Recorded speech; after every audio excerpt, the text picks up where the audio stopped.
Hey there, audio listener. Over the next few weeks, we are going to be backtending some of the content we've released for the Mortgage Champions newsletter right here on the Mixdown. Some of the content will be audio newsletters about relevant business topics. Others will be insightful interviews with top realtors, former Fed execs, and more. Listen to it all wherever you get your podcasts, or watch free on YouTube, Facebook, or LinkedIn, or just get everything delivered straight to your inbox by visiting mortgagechampions.com/MXDN. That's mortgagechampions.com/MXDN, where you can subscribe for free and even earn rewards and swag for referring your friends and colleagues. And don't forget, your next cup of coffee can be on us if you just leave a review, good or bad, but preferably good, on Apple Podcasts or Spotify, because that helps us serve more professionals just like you. Just visit mortgagechampions.com/review for coffee. That's mortgagechampions.com/review for coffee after leaving your review, so we know where to send your next cup of joe. All right, enjoy the show.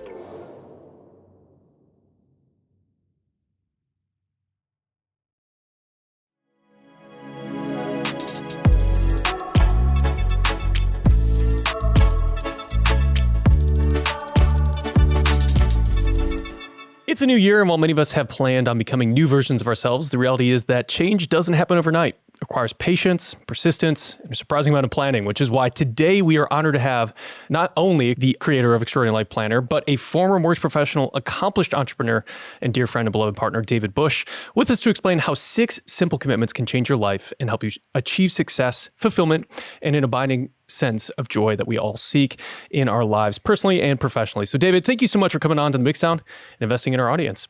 Yeah, thanks for having me. A super big fan of all of you guys and what you're doing to really just bring value to the marketplace, and not just in terms of information, but transformation. I mean, you guys are doing some amazing work in transforming people into mortgage champions, and have always been a big fan of Dale, and just excited to get a chance to share some ideas of what I've learned along the way in the journey, and how I've been coaching others to find breakthroughs in their life.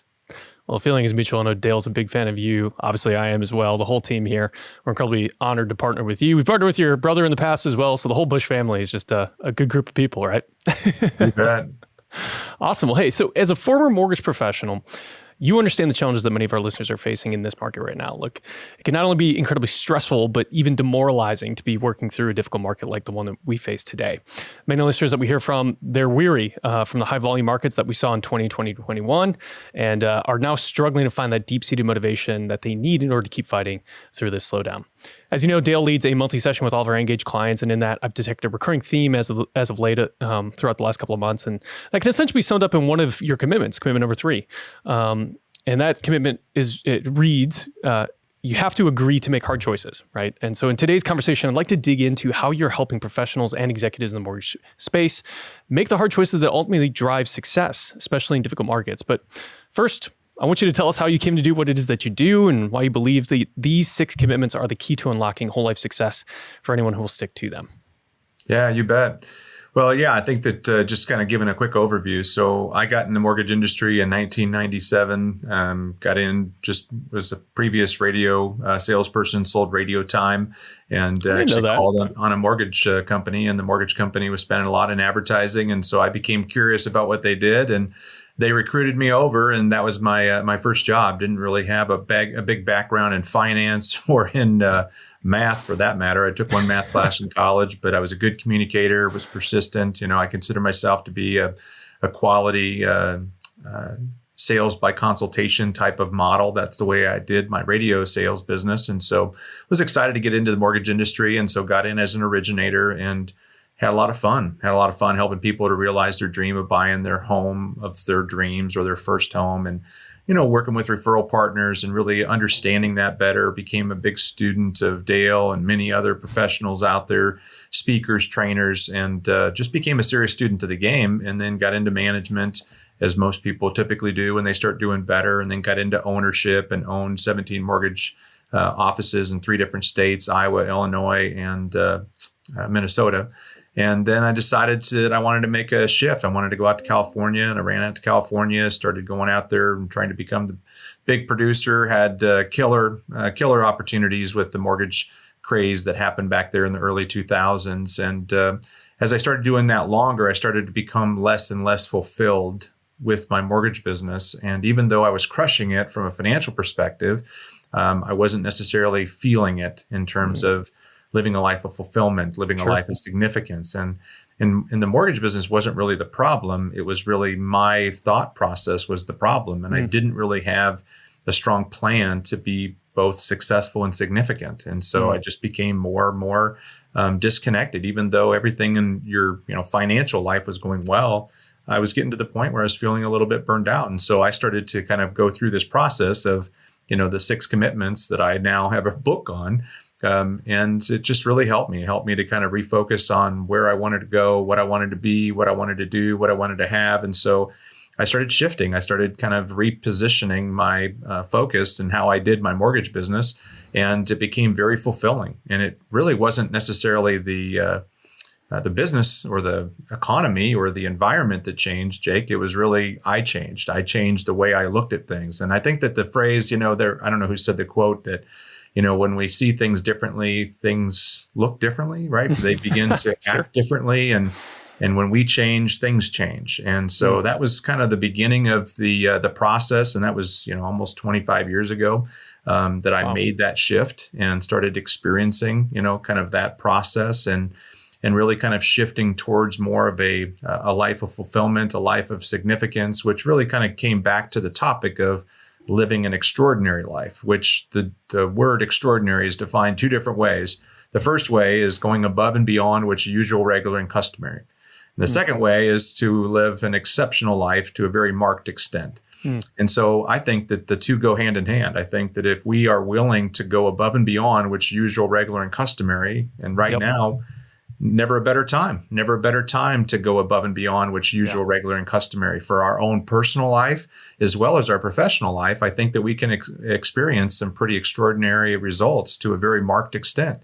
And then that would be the encouragement that I would share to the listeners today is that you have the power to change things. If you're feeling maybe that weariness of going hard and now you're having a hard time finding the motivation to stick through this challenging season, then maybe this is exactly the perfect time for you to get back to what it is that you want, why it's important to you, when you want it, because, as the Simon Sinek says, always start with why.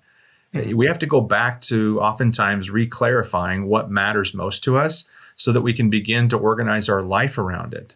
And this might just be the season where you need to organize your life around some better health habits, and you need to get a little bit tuned up in terms of your physical health, or maybe your mental well-being needs a little bit of a tune-up. Maybe you need to spend some more time with hobbies and not be blowing and going and just seeking the success that comes through more and more transactions, more volume, more recognitions, and things of that nature. And and you might just find out that it was exactly what your body and your mind and your heart needed, and all of the crisis could actually lead to something that maybe creates a breakthrough for you.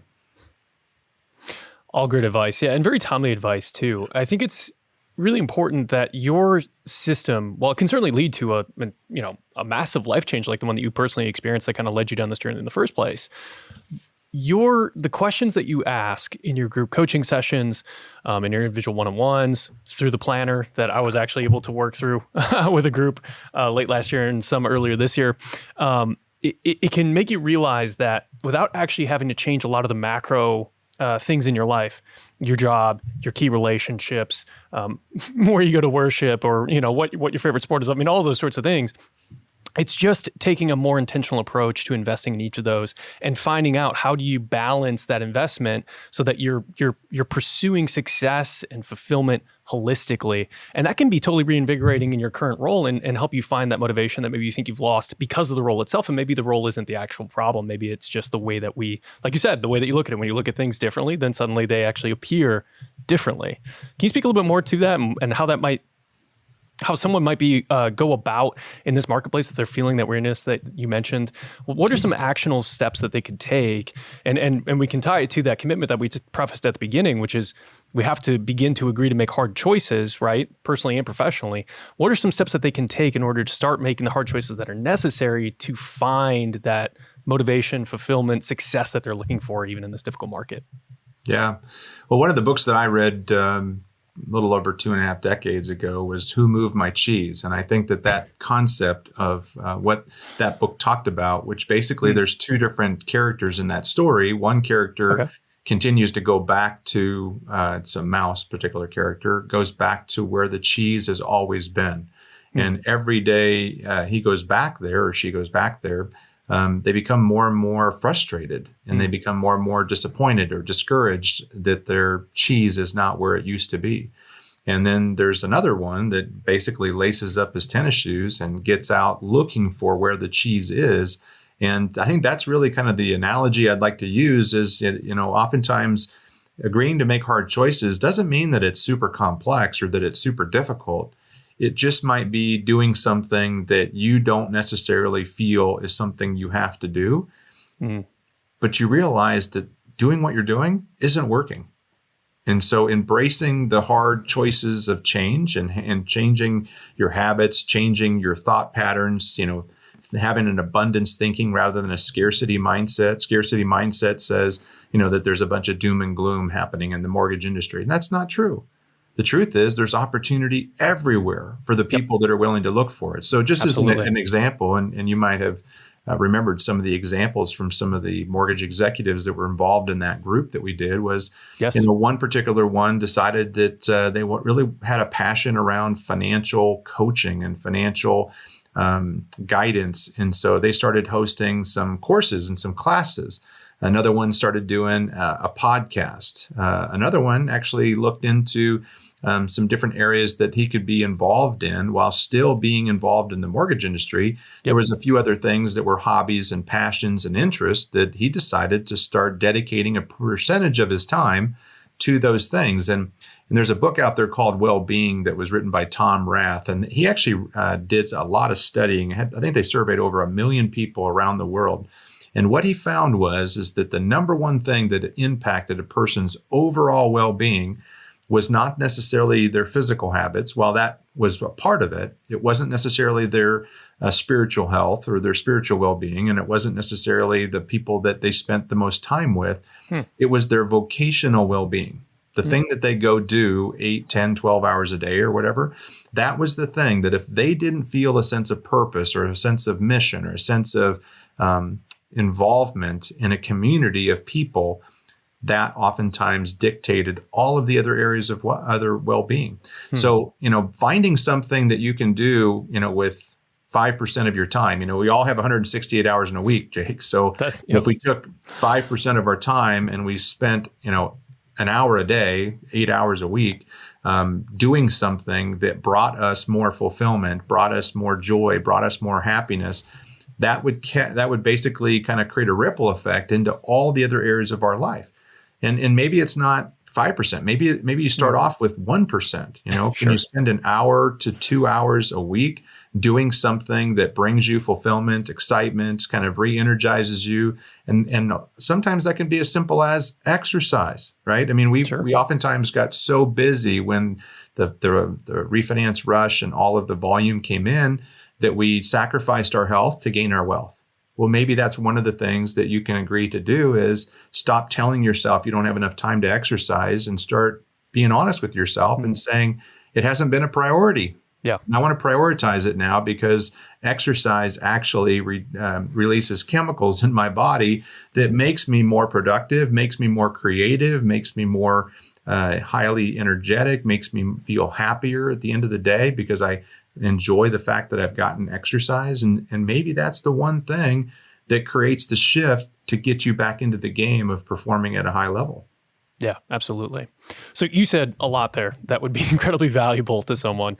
I think the examples that you gave from our group that we met with late last year and again earlier this year are spot on because you're talking about mortgage executives, mortgage leaders, mortgage originators who were finding ways outside of their roles to imbue their life and their career with additional purpose, right? And so the one that you mentioned where he was starting to do some financial workshops, as far as I know, he hadn't yet put down his mortgage origination business. He just was adding additional value to his clients and exploring a new area of expertise that was exciting to him and kind of relit the fires, if you will, while creating new opportunities for business. I can think of another member of that group who actually amazingly connected with a guy. I think he was one of his waiters or barista or some random connection. And they ended up writing a movie script together and funded it and produced a full-length feature film that is doing well and like winning awards. And he's not dropping his mortgage origination business, but he's altered some of the why behind why he does what he does, because now he's seen that mortgage origination business as a vehicle to fund the ability for him to create art with his friends. You know what I mean? It's like, I would say that the number one challenge that I see today in terms of mortgage professionals that are feeling either disengaged or disenfranchised, or they're just not in it to win it, is emotional mismanagement. They've allowed their emotions to lead them down a path that's not helping them, and it's not leading them to the life that they ultimately desire. And again, times can be challenging. We can go through life seasons. We've all been through something that's challenging. Yes. But there's an opportunity to bring some light back to this whole concept. And maybe if things have gone dark on you, just think about, what really matters to you? What's most important to you? Let's just start off with the basic things like faith, family, friends, fitness, finances. What are the things that you really feel are connected to your heart? I mean, this is American Heart Month. We're in the month of February right now. We're right before Valentine's Day. What are the things that are written on your heart? There's some old proverbial wisdom that's written in the Bible that talks about, whatever you treasure there, your heart will be also. Mm-hmm. So I love using the acronym, and this is in the book, and its treasure stands for time. Where would you like to spend your time, or where would you prefer to spend your time to bring you something closer to your heart? Resources. Where do you invest your resources, your money, your time and energy? The next one is energy. Where do you invest your energy, and what are you the most energetic to do? The A stands for abilities. What are you able to do? What gifts, talents, skills have you been given the ability to do that you could use to bring joy back to your life or excitement back to your life? The S stands for space. If I was to go out there and look right now, Jake, if I was to come in and do an investigation in your life, in your office, in your car, in your home, would I be able to find something that I could have evidence that you love this thing, or you love specific things? Could I basically find evidence that says this guy organizes his space around things that are meaningful to him, that matter to him? A vision board, books that you want to read and grow and develop, and skills that you want to develop. And then the U stands for utterances. What are the things that you're talking about? And something as simple as talking about something that's a matter of the heart. For me personally, I got passionate around helping people to get healthier because I was an unhealthy mortgage professional, and I just could hear the train coming. So, I become kind of like the enemy of heart disease. 700,000 people die every year from heart disease, and 80% of those could be prevented. Wow. Because it's a lifestyle-related disease. And so I started talking to people about their health more because it was something I was passionate about it. I wanted to help other people to become passionate about it because, 560,000 people a year were dying unnecessarily because of preventable heart disease and just simply incorporating healthy habits. So that became something that I became passionate about, and I started talking to other people about it. And then the R stands for recreation. What are the things that you just love to do that you're just not doing enough of? How could you fit those into your calendar? And then the last E is eager. What are you the most eager to do? What are you the most eager to be? Just going back to the matters of the heart, Jake, can actually bring out a lot of treasure, and that can actually lead to a very rich life. So many gold nuggets there. One of the things you touched on is the prevalence of emotional mismanagement. And I think that's really key right now. Dale just recently wrapped up a conversation on his own podcast, Banning 1,000 to 1,000,000, with the big brother of actually Russell Wilson, Super Bowl winning NFL quarterback, Harry Wilson, who's the CEO of Limitless Minds, which is a mental conditioning firm, if you will. They work with brands anywhere from Amazon to players in the mortgage space on how to develop the mental toughness and resiliency of their employees and even their organizational structure. How are they promoting not just mental wellness, but mental fortitude, if you will, within the corporate environment. And I think emotional mismanagement is a really good way of putting one of the things that they like to talk about, which is conscious or unconscious competence, right? Are you intentionally aware of and thinking about and processing your mental state throughout the day so as to return yourself to a neutral base from which you can be the most productive version of yourself. Does that make sense? So Yeah. they advocate heavily an approach that they call neutral thinking, developed by Trevor Moawad. You actually may have come across one of his books. He has 2 best-selling books on the New York Times bestselling list. It Takes What It Takes, and I believe Getting to Neutral was his second follow-up on that. That walk through this mindset management, if you will, of, we tend to be either hyper negative or hyper positive as humans, right? And we know that both are powerful in their own right.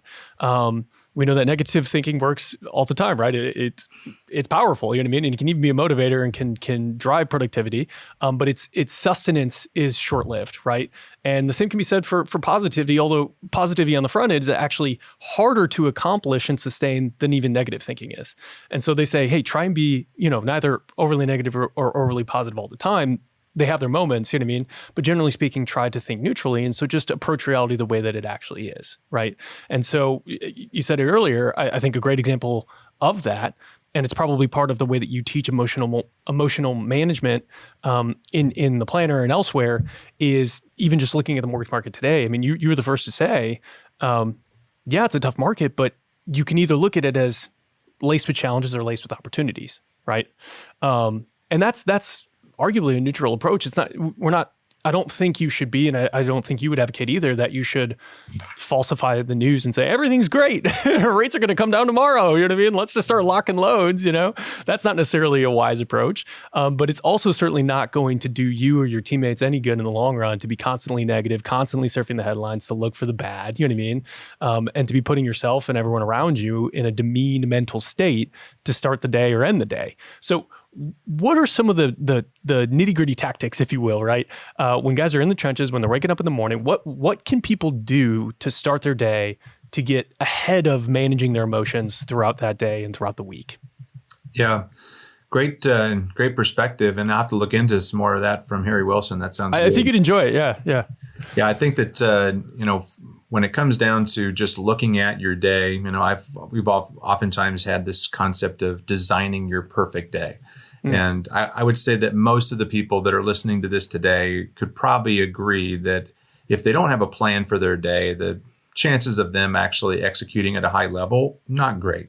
Yeah. And one of the things that we fail to plan is we fail to plan to prepare ourselves for the mental challenges and mental difficulties.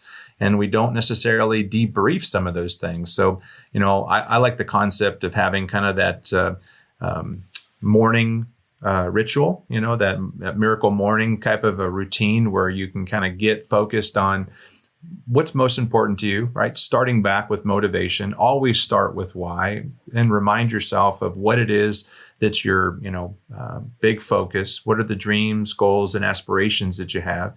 And then, use that as a filter so that you allow some of the positive that you're thinking to complement that. And if you have some negative thinking and you've kind of fallen prey to being the victim or being the villain, you're not doing it right or you're not doing it well enough, where other people are doing things that are causing you to not be able to succeed. If you've gotten into that negative mind space, is that you're able to filter that out, through prayer, meditation, those things that are really going to help you to kind of defrag some of the stuff that's been built up from the day prior. We just had this situation, and I have this on a regular basis where my computer just doesn't work the way it's supposed to, right? And we need to reboot it. We experienced that today. Yeah, so the idea of rebooting ourselves and, starting with some healthy mental nutrition, I love the proverbial wisdom of renewing your mind every day. And I think we can renew our mind on what matters most to us. We can renew our mind on having a positive outlook or a positive perspective on things. We can renew our mindset that we need new skills. Yep. I don't know about you, but when we have more and more technology come into our computers and our hard drives and software need to be upgraded. And so maybe it's time for a U 2.0 to be upgraded. And maybe that morning time or that evening twilight hour, that's that time, that hour before you go to bed, you have some time to decompress, kind of write some things down, make some journal notes, I know that those are some small things that people can do.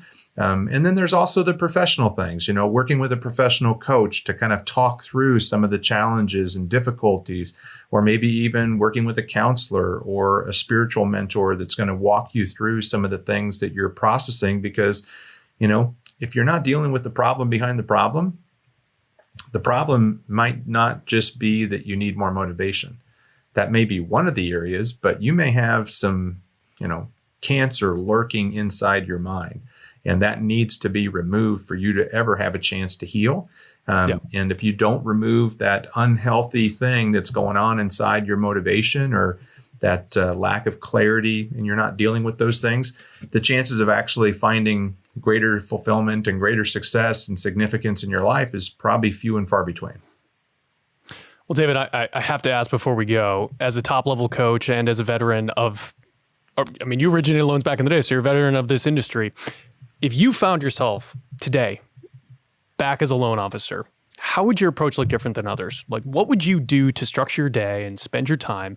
What would you be hyper-focused on? What would you maybe let go at this moment in this market? Give us the David Bush approach to working through a market correction like the one we're experiencing right now.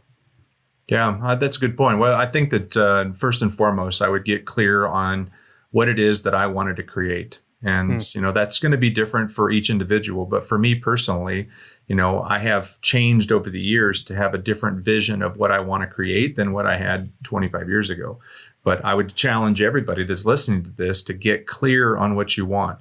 Henry David Thoreau, the great philosopher, said, "Have you built your castles in the sky? Good, that's where they should be. Now build the foundations underneath them." And I think that many people have kind of lost the vision of what the castle is, and that's their why, what they want to be, do, and have. Or maybe it's gotten to the point where they feel like it's unrealistic or it's unattainable because of the conditions. But go back there with an open and curious mindset and get clear on what it is that you want to create. Stephen Covey, the great author, said, begin with an end in mind. If you don't have a clear end, then all you're doing is focusing in on the means. The means of the mortgage business is not the best part of the mortgage business. It's just the work. It's the heart work. You got to go do the heart work or the hard work to achieve the desired outcome that motivates you, fulfills you, inspires you. But so many of us are focused on the market conditions and not focused in on the opportunity to impact, countless lives. And if maybe the financial aspects have not become as motivating or rewarding, think about how you can make an impact. Maybe set an impact goal. Could you impact 100 people's lives in this next year through your services, through your expertise, through your professionalism? Could you impact 500 people by just simply, awakening them to what you can do, finding out what they want to do, helping them to incorporate something that you can do to help them in their life, whether it just be a friendship thing, or maybe you're giving some resources, you're giving some education, you're giving some value, and get back to the heart of the matter that you're in the people business. Yes, you're in the mortgage business, but at the end of the day, all of us are in the people business. And, the simplicity of helping people to do what they want to do so that you can do what you want to do, it's not that complicated. But we have to go back sometimes, Jake, to just remembering that we're in the people business, and there's people out there that need and want what we have. And if we simply go out there and seek to serve them, seek to support them, seek to help them to do what they want to do, there'll be plenty of business. And then what'll happen is that, we like to say the phrase, you can count the seeds in the apple, but you can't count the apples in the seeds. So right now you can be thinking about, well, I'm planting these little seeds of hope and I'm inviting people to connect with me, but they're not producing a harvest right now. However, if you keep steady and you keep producing that month over month, the seasons will change and you will be one of the people that has a rich field or a rich orchard that has lots of apple seeds planted. And then you will be harvesting a huge bushel of apples for years and years to come. And you'll build a business that's sustainable and it won't be, thwarted by market conditions and some higher interest rates. That's such a great point. We're excited to be releasing a conversation that Dale had with a loan officer that he trained from the ground up about 10 years ago now. She has been in the top 100 producers in Scotsman's Guide for roughly the last 6 years. and her entire book of business is referrals, and she's direct to consumer. So you're talking about people that she's done business with who have just referred her, you know what I mean, to their friends, family, you name it, coming back for a second or third transaction with her. It's all she does, you know? It truly does. In the long run, it pays off big time to take the time to be relational, you know what I mean, to be a true advisor to your clients. And I'm so grateful to you today for reminding us of, in order for us to put ourselves in a position to do that well, to have the emotional responsiveness, if you will, to really listen to people when we ask questions and we're taking down an application, not see it as, you know, Dale jokes all the time, you know, not referring to their kids as tax deductions, but actually as, you know, their kids. We take the time to get to know people. We first have to put ourselves in a good mental and emotional space to be able to do that well.